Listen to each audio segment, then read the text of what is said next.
राधे राधे सभी को। हर हर महादेव, जय शिव शंकर। तो आज हम आपके लिए लेके आए हैं श्री शिव महापुराण का 9वां अध्याय। कथा शुरू करने से पहले आप सभी मेरे चैनल को लाइक, शेयर एंड सब्सक्राइब कर लें। तो चलिए शुरू करते हैं हम आज की कथा। श्री नंदकेश्वर जी ने कहा, हे सनत कुमार जी, उसी समय ब्रह्मा और विष्णु दोनों हाथ जोड़कर जगत के स्वामी शंकर को प्रणाम करके चुपचाप उनके दाएं बाएं खड़े हो गए। ब्रह्मा विष्णु के पूजन से प्रसन्न होकर शिव ने कहा, पुत्रों, आज इस दिन तुम दोनों के पूजन से मैं बड़ा प्रसन्न हुआ हूँ। अब से यह दिन अधिक पवित्र समझा जाएगा। इसका नाम शिवरात्रि होगा। यह तिथि मुझको अधिक प्रिय होगी। जो मनुष्य मेरी निराकार और साकार मूर्ति लिंग बेर की पूजा करेगा, वह संसार की सृष्टि आदि सब कार्य करने में समर्थ होगा।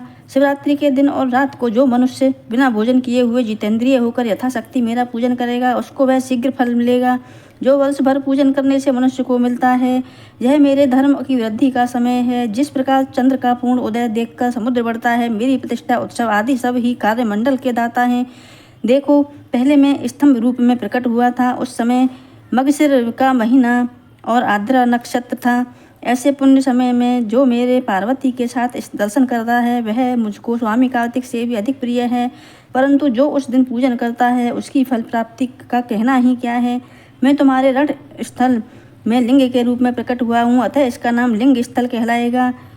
यह लिंग अधिक अग्नि पर्वत के समान प्रकट हुआ है, इसलिए ही इसका नाम अरुणाचल होगा। इस तीर्थ के रहने से और मरने से जीवों को 5 प्रकार के मोक्ष की प्राप्ति होगी। मोक्ष के नाम ये हैं: सालोक्य, सामीप्य, सारूप्य, सृष्टि और सायुज्य। हे ब्रह्मा विष्णु, तुम सब अपने अपने मनोरथों को शीघ्र पूर्ण करो। नंदकेश्वर ने कहा, हे सनत कुमार, भगवान शिव ने भगवान ब्रह्मा विष्णु पर इस प्रकार अनुग्रह किया और उन दोनों के युद्ध में जो सैनिक परस्पर लड़कर मर गए थे, उनको अपनी शक्ति और अमृत धारा से जीवित कर दिया। इसके पश्चात भगवान शिव ने उन दोनों की मूर्खता और शत्रुता को दूर करने के लिए उन दोनों से कहा, देखो, मेरे 2 रूप हैं, साकार और निराकार। अन्य किसी के 2 रूप नहीं हैं, इसलिए अन्य सब प्रभुता से रहित हैं।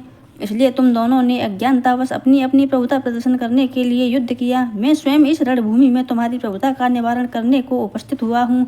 अब तुम अपनी प्रतिष्ठा की कामना छोड़ो और मेरी ओर ध्यान लगा दो। संसार में मेरे अनुग्रह से सब काम सफल होते हैं। अधिक क्या कहें, गुरु के वचन ही उनमें प्रमाण रूप हैं। मैं ही परम ब्रह्मा हूँ, मैं ही परम विष्णु हूँ और अनुग्रह आदि मेरे ही कर्म हैं। हे पुत्र, समान ब्रह्मा विष्णु, मैं विस्तार के कारण और वृद्धि के कारण ब्रह्मा हूँ और सर्वव्यापक होने के कारण आत्मा भी हूँ। अन्य अब आत्मा रहित हैं, मैं ही नित्य हूँ। तुम दोनों को इस नित्य लिंग की पूजा करनी चाहिए। यह मेरा ही शरीर है और मेरी समीपता का कारण है। साकार और निराकार का भेद छोड़कर नित्य इसका अर्चन करना चाहिए। बोलो जय शिव शंकर, हर हर महादेव। इसी के साथ समाप्त होता है हमारा आज का अध्याय। तो कल हम आपके लिए लेकर आएंगे 10वां अध्याय। तो आपको मेरी कथा कैसी लगी कमेंट बॉक्स में कमेंट करके बताएं। बोलो हर हर महादेव, जय शिव शंकर। ओम त्र्यंबकं यजामहे सुगंधिं पुष्टिवर्धनम् उर्वारुकमिव वन्दिनां मृत्युर्मोक्षीयमामृता। ॐ त्र्यंबकं यजामहे सुगंधिं पुष्टिवर्धनम् उर्वारुकमिव वन्दिनां मृत्युर्मोक्षीयमामृता। ॐ त्र्यंबकं यजामहे सुगंधिं पुष्टिवर्धनम् उर्वारुकमिव वन्दिनां मृत्युर्मोक्षीयमामृता। ॐ त्र्यंबकं यजामहे सुगंधिं पुष्टिवर्धनम् उर्वारुकमिव वन्दिनां मृत्युर्मोक्षीयमामृता। ॐ त्र्यंबकं यजामहे सुगंधिं पुष्टिवर्धनम् उर्वारुकमिव वन्दिनां मृत्युर्मोक्षीयमामृता।